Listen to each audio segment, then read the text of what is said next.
నేత Tadipatri municipal chairman జేసీ ప్రభాకర్ రెడ్డి దాదాపు 2 నెలల విరామం తర్వాత జిల్లాలోకి అడుగుపెట్టడంతో అభిమానులు ఘనంగా స్వాగతం పలికారు.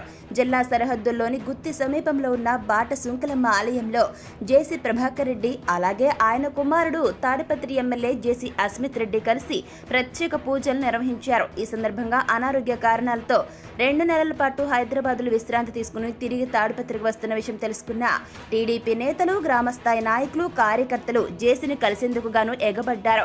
బాట సుంకలమ్మ ఆలయం వద్ద నుంచి తాడిపత్రి వరకు దాదాపుగా 500 వాహనాలతో భారీ కాన్వాయ్లతో ఆయన తాడిపత్రికి చేరుకున్నారు. రాయల చెరువు, పెద్దవడుగురు, యాడికి మండల నాయకులు దారి పొడవునా పూల వర్షాన్ని కురిపించారు. వేములపాడు, ఇగుడూరు, అదేవిధంగా చుక్కలూరు తదితర గ్రామాల వద్ద ఆ ప్రాంత టీడీపీ నాయకులు, కార్యకర్తలు, అభిమానులు బాణాసంచా కాలుస్తూ జేసీ ప్రభాకర్ రెడ్డికి ఘన స్వాగతాన్ని పలికారు. ఇకపోతే తాడిపత్రిలోకి కాన్వాయ్ ప్రవేశించగా టీడీపీ కౌన్సిలర్లు, టీడీపీ నాయకులు హారతులు పడుతూ గజమాలతో స్వాగతం పలికారు. జేసీ రాకతో పట్టణమంతా కూడా పసుపుమయంగా మారిపోయింది.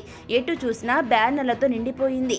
యువత డీజే సౌండ్ కు స్టెప్పులు వేస్తూ ఉత్సాహంగా జేసీకి ఘన స్వాగతం పలికారు. ఈ కార్యక్రమంలో టీడీపీ నేతలు ఎన్వి రవీంద్రారెడ్డి, చబా గోపాల్ రెడ్డి, కొండూరు కేశవరెడ్డి, రామకృష్ణారెడ్డి, శ్రీకాంత్, పారిశ్రామికవేత్త చక్రధరి కంపగిరి రాముడు, అదేవిధంగా ఎస్ఎస్ఎల్ రాష్ట్ర కార్యదర్శి కమలమ్మ, మున్సిపల్ కౌన్సిలర్లు పెద్దపప్పూరు, పెద్దవడుగురు, యాడికి, తాడిపత్రి మండలాల నాయకులు పెద్ద ఎత్తున పాల్గొన్నారు. తాడిపత్రి పట్టణంలో జేసీ ప్రభాకర్ రెడ్డి నివాసం సమీపంలో అభిమానులకు ప్రత్యేక విందును ఏర్పాటు చేశారు. ఎలాంటి అవాంఛనీయ సంఘటనలు చోటు చేసుకోకుండా పోలీసులు గట్టి బందోబస్తును ఏర్పాటు చేశారు.